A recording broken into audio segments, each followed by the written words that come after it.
Operation Epic Fury has sparked significant controversy and widespread misconceptions, with many narratives circulating about the motivations and timing behind the U.S. and Israeli strikes on Iran. Understanding the actual sequence of events is crucial to grasping the complexity of the situation. Prior to the military action, both nations engaged in extensive diplomatic efforts and intelligence gathering, which shaped their decisions. The timeline reveals that the strikes were not impulsive, but rather a response to mounting evidence of an imminent nuclear threat and failed negotiations. By examining the facts, it becomes clear that the operation was the culmination of a series of calculated steps rather than a reckless escalation. In June 2025, Israel launched a series of targeted strikes against Iran, aiming to cripple its nuclear program. These operations succeeded in destroying roughly 75% of Iran's nuclear capacity, significantly reducing the country's ability to advance its nuclear ambitions.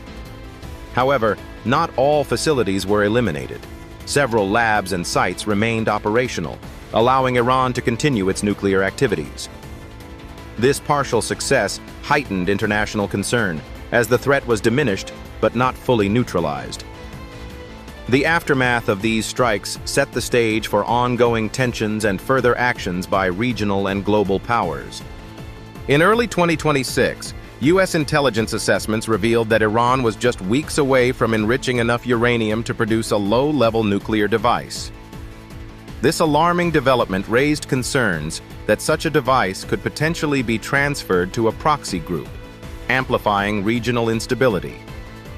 The intelligence underscored the urgency of the situation, as it suggested a narrowing window to prevent Iran from achieving nuclear capability. These findings played a critical role in shaping U.S. decision-making, highlighting the imminent risk posed by Iran's advancing nuclear program.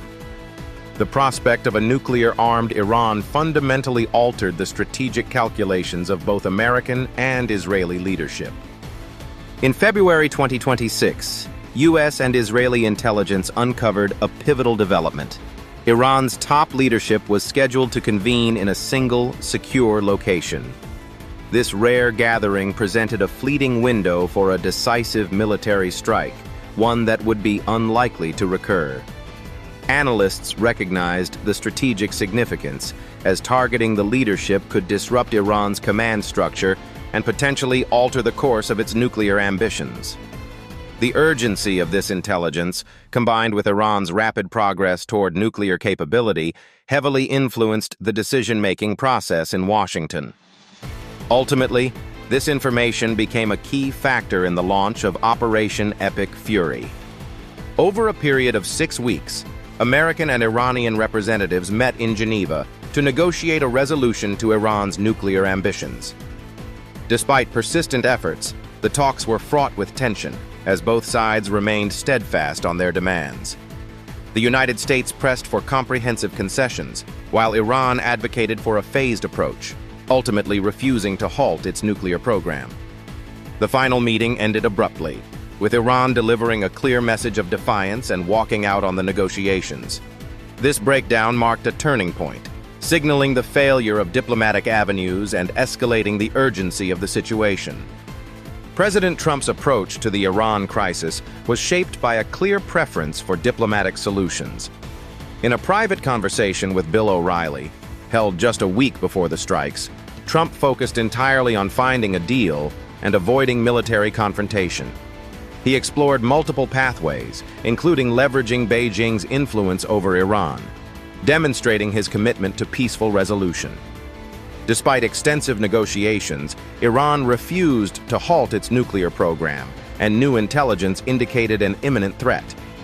Ultimately, Trump's decision to authorize military action was not made eagerly, but as a last resort when all diplomatic options had been exhausted. In the weeks leading up to Operation Epic Fury, diplomatic negotiations between the United States and Iran reached a critical impasse. Iranian representatives abruptly walked out of talks in Geneva, signaling a refusal to halt their nuclear program.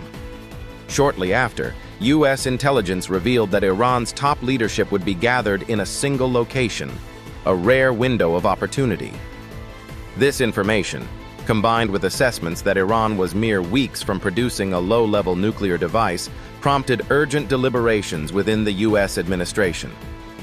Ultimately, President Trump authorized Operation Epic Fury, a coordinated strike with Israel, aiming to neutralize Iran's nuclear threat and degrade its military capabilities.